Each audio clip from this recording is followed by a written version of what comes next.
मोदी जी, दिन भी आजकल बहुत बड़े बड़े हो गए हैं। दिन ही नहीं कटता है। और गांव में भी कोई टाइम पास करने का कोई दूसरा साधन नहीं है ताकि वक्त करी आए। तो भैया कोई काम वाम किया करो जिससे तुम्हारा वक्त भी करी आएगा और दो चार पैसे कमा भी लोगे। हाँ भैया, कल से मैं काम जरूर करूंगा। पर मोदी जी, आज का तो टाइम पास करवा दो, कोई कहानी वहानी सुना दो। हाँ चलो ठीक है भैया हो, मैं तुमको एक अजीब कहानी सुनाता हूँ जो तुमने कभी सपने में भी नहीं सुनी होगी। मोदी जी, कहानी सपने में नहीं हकीकत में सुनी जाती है। हाँ तो चलो मोदी जी, सुनाओ कहानी। एक बहुत पुराने समय की बात है। एक जंगल था। उस जंगल में एक झाड़ के ऊपर चिड़ा और चिड़ी और उनके बच्चे रहते थे। वे अपनी जिंदगी में बहुत खुश थे। पर एक दिन अचानक जंगल में आग लग गई। सारा जंगल आग से जलने लगा। तो चिड़ा ने चिड़िया से कहा, अरे सुनती हो भाग्यवान, यहाँ से अपन लोग उड़ चलते हैं, नहीं तो हम लोग भी आग में जलकर मर जाएंगे। तो चिड़िया ने कहा, अभी तो मेरे बच्चे छोटे छोटे हैं, वो उड़ नहीं सकते, तो मैं उनको छोड़कर कहीं नहीं जाऊंगी। तो फिर से चिड़ा ने कहा, हम लोग में से जितने भी बच सके उतने बच जाओ। अब क्या बच्चों के चक्कर में हम लोग भी अपनी जान गंवा बैठे, चलो उड़ चलो यहाँ से। पर चिड़िया ने फिर से साफ साफ कह दिया कि वो बच्चों को छोड़कर कहीं नहीं जाएगी। मोदी जी, चिड़ा सही कह रहा था, उड़ जाना चाहिए था। वो लोग बच्चों के चक्कर में फोकट में मरेंगे। पर भैया, बच्चों को बचाना भी तो जरूरी है। हाँ मोदी जी, आगे क्या हुआ? आगे चिड़ा ने चिड़िया से फिर कहा कि बेवकूफ औरत, बच्चों के कारण हम भी मर जाएंगे तो दुनिया कहाँ से देखेंगे। तेरे को मरने का शौक है तो तू शौक से मर, मैं तो ये भागा। फिर चिड़ा उड़कर भाग गया। इधर चिड़िया अपने बच्चों को लेकर राम नाम का जाप जपने लगी।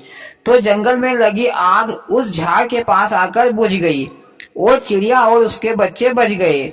एक दो दिन हो गए तो चिड़ा ने सोचा कि चलो मैं देख कर तो आऊं कि वो लोग मर गए कि जिंदा है। चिड़ा उड़ता हुआ घोंसले के पास आया तो देखा कि सब लोग जिंदा है और आराम से रह रहे हैं। पर चिड़िया ने चिड़ा से कहा कि अब तुम्हारा हम लोगों से कोई रिश्ता नहीं है, तुम यहाँ से चले जाओ। चिड़ा ने कहा कि चलो ठीक है, मैं चला जाता हूँ, पर मेरे बच्चे मेरे को दे दो, मैं यहाँ से चला जाऊंगा। तो चिड़िया ने कहा कि आग लगने के कारण तुम तो यहाँ से भाग गए थे और मैंने बच्चों की जान बचाई है, तो बच्चे तो मेरे ही हुए। इसी बात को लेकर उन दोनों में बहस होने लगी। मोदी जी, उन दोनों के बीच तो खूब दाता खिंची हुई होगी और खूब लपक के मारा ठोकी भी हुई होगी। हाँ भैया, ऐसा ही हुआ। पर चिड़िया ने कहा कि चलो ठीक है, इस बात का न्याय राजा से करवा लेते हैं कि बच्चे किसके हैं और किसके पास रहेंगे।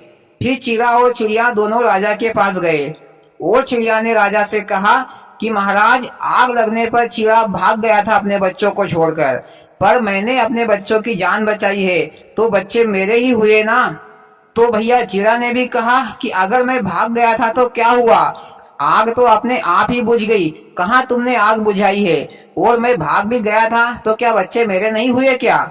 राजा ने दोनों की बात सुनी तो असमंजस में पड़ गया कि अब न्याय कैसे किया जाए, क्योंकि बच्चे तो दोनों के थे। इतने में राजा की रानी आ गई और राजा साहब से बोली, चलो खाना खा लो। तो राजा साहब ने कहा कि मैं एक न्याय करने में फंस गया हूँ, समझ में नहीं आ रहा है कि किस पक्ष में न्याय करूँ। तो रानी ने पूछा कि कैसा न्याय। तो राजा ने रानी को सारी बात बताई। तो रानी ने कहा कि बड़ा ही सिंपल न्याय है, इन बच्चों में से जो नर हो नर को दे दो और जो नारी हो नारी को दे दो। राजा ने भी यही न्याय किया कि जो पुरुष हो उसे चिड़िया रखेगा और जो चिड़िया होगी यानी कि बच्ची होगी उसे चिड़िया रखेगी। पर दोनों बच्चे पुरुष थे तो चिड़ा को मिल गए और चिड़ा अपने बच्चों के पास चला गया। इधर चिड़िया ने राजा साहब से कहा कि आपने न्याय तो बहुत अच्छा किया, पर आप मुझे इस न्याय को एक कागज पर लिखकर दे दो। तो राजा साहब ने न्याय को एक कागज पर लिखकर चिड़िया को दे दिया। फिर चिड़िया उस कागज को लेकर वहां से उड़ गई और जंगल में चली गई दूसरे पेड़ पर और उस कागज को उस पेड़ पर छिपा दिया। और वह बेचारी स्वयं अकेले जीकर क्या करती, तो वह तड़प तड़प कर मर गई। मोदी जी, चिड़िया मर गई तो कहानी खत्म हो गई क्या? भैया अखिलेश, कहानी में अब ट्विस्ट आएगा। कहानी के आगे जो होगा उसमें राजा को बहुत पछताना पड़ेगा। कहते हैं ना कि औरत की बुद्धि घुटने में होती है, वही होगा। मोदी जी, कहानी में आगे क्या होगा? हाँ तो मैं आपको आगे सुनाता हूँ। चिड़िया बेचारी तड़प तड़प कर मर गई, लेकिन उसकी आत्मा को शांति नहीं मिली राजा के न्याय से। तो उसने फिर से जन्म लिया। इस बार वह एक सुंदर लड़की बनी। इधर राजा के गांव में 5 भाई रहते थे। वे सभी रोजाना काम पर जाते थे और एक एक पाई चना लेकर आते थे और सुबह शाम उन चनों को भूंजकर खा लेते थे और सो जाते थे। यही उनकी जिंदगी थी। मोदी जी, 5 भाई पागल थे क्या? रोटी सब्जी पकाकर खाते पीते, कहाँ घोड़े जैसे चने चापते रहते थे रोज। योगी जी, तुम बातें तो सही बोल रहे हो, पर रोटी सोटी बनाने में टाइम भी तो लगता है, इसीलिए बेचारे उन चने ही खाते थे और अपना गुजारा करते थे। एक दिन भैया एक बुढ़िया उन लोगों के घर आई तो देखा कि उनके घर पर 5 चूल्हे हैं। तो बुढ़िया ने पूछा कि भैया हो, ये 5 चूल्हे क्यों है? तो उन्होंने बताया कि माताजी, ये 5 चूल्हे हम 5 भाई के हैं। हम सभी लोग अपने अपने चूल्हे पर चना भूंजकर खा लेते हैं और सो जाते हैं, इसलिए हमने अलग अलग चूल्हे बनाए हैं ताकि ज्यादा टाइम खर्च ना हो। तो बुढ़िया ने कहा कि भैया, तुम में से एक भाई शादी कर लो तो तुम्हारा घर ठीक ठाक सा लगेगा और तुम लोगों को रोटी सब्जी भी सीधी पकाई मिल जाया करेगी। ऐसा कहकर वह बुढ़िया वहाँ से चल दी। फिर वे 5 भाइयों ने मिलकर बड़े भाई की शादी कर दी।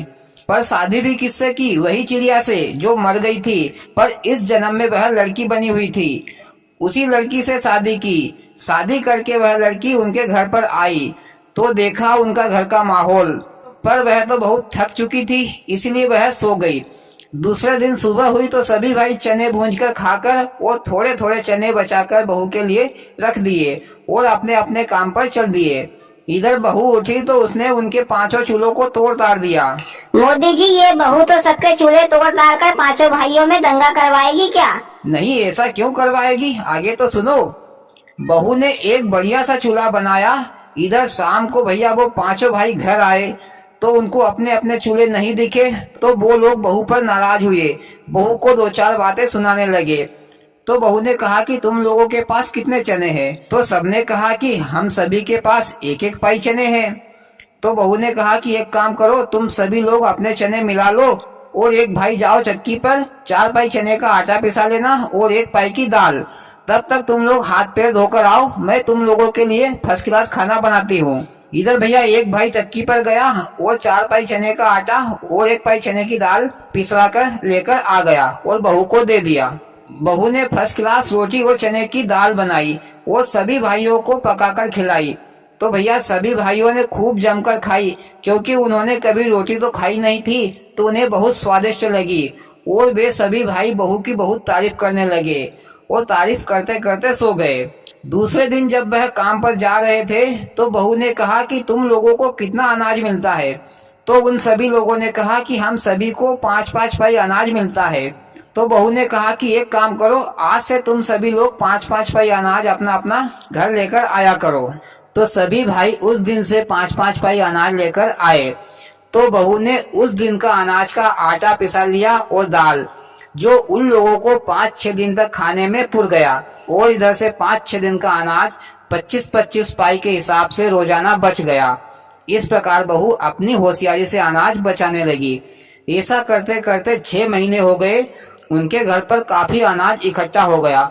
तो बहू ने उनसे कहा कि अनाज को बाजार में बेच आओ और उन पैसों से एक घोड़ा खरीद लो, जिससे कि तुमको काम पर जाने आने में सहूलियत हो सके। वाह मोदी जी, बहू तो बड़ी ही चतुर और बुद्धिमान निकली। हाँ भैया, अखिलेश सही बोला।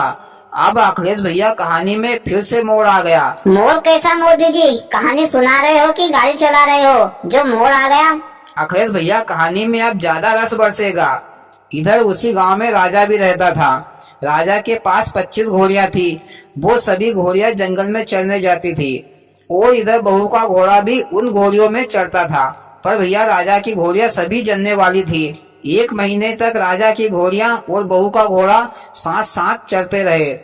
राजा की सभी घोड़ियां बहू के घर के सामने से निकलती थी, वहीं से उनके आने जाने का रास्ता था। एक दिन क्या हुआ कि राजा की 25 घोड़ियां जंगल में ही जन गई।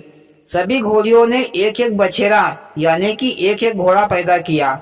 बहू का घोड़ा भी उनके साथ ही चल रहा था। शाम को राजा के घोड़ी चलाने वाले ने सभी घोड़ियों को और उनके बच्चों को लेकर राजा के घर आ रहा था। तो रास्ते में बहू का घर पड़ा।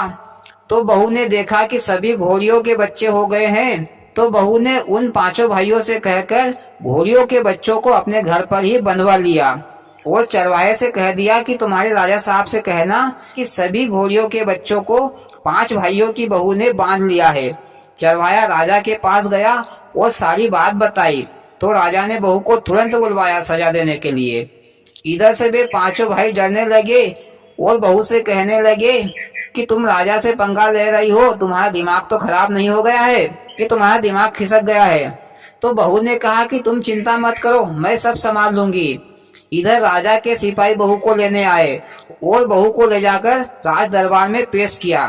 राजा ने कहा कि एक गुस्ताख लड़की, तुम्हारे जीने की आजू खत्म हो गई है क्या, जो तुमने हमारी सारी घोड़ियों के बच्चों को पकड़ रखा है? इसके बदले में हम तुम्हारी जान भी ले सकते हैं। तो बहू ने कहा कि हाँ राजा साहब, जरूर मेरी जान लीजिए, पर मैंने गलती ही नहीं की तो सजा कैसी?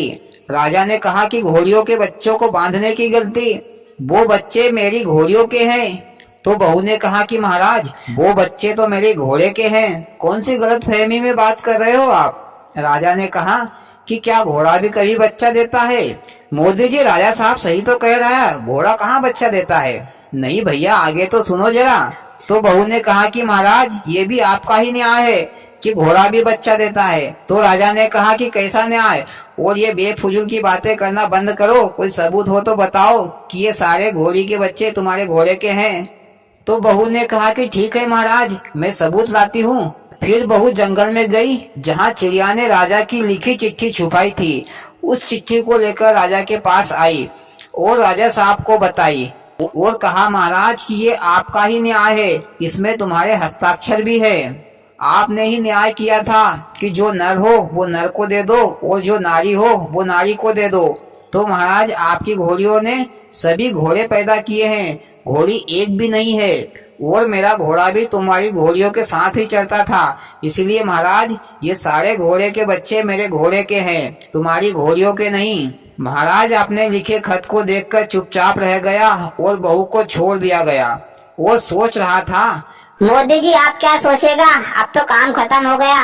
अरे भैया, राजा सोच रहा था कि औरत आदमी को बिगाड़ के रख देती है। जो माने औरत की सीख, उसे मंगवाए घर घर भीख। क्योंकि ये न्याय रानी ने किया था, इसलिए पछता रहा था राजा। इधर भैया बहू अपने परिवार में हंसी खुशी की जिंदगी बिताने लगी और कहानी खत्म। मोदी जी, कहानी तो बड़ी मोड़ घोर की थी, पर मजा आ गया। और भाइयों, आपको कैसी लगी मोदी जी की कहानी? अच्छी लगी हो तो प्लीज वीडियो को लाइक और चैनल को सब्सक्राइब करें। भोलेनाथ सबके साथ।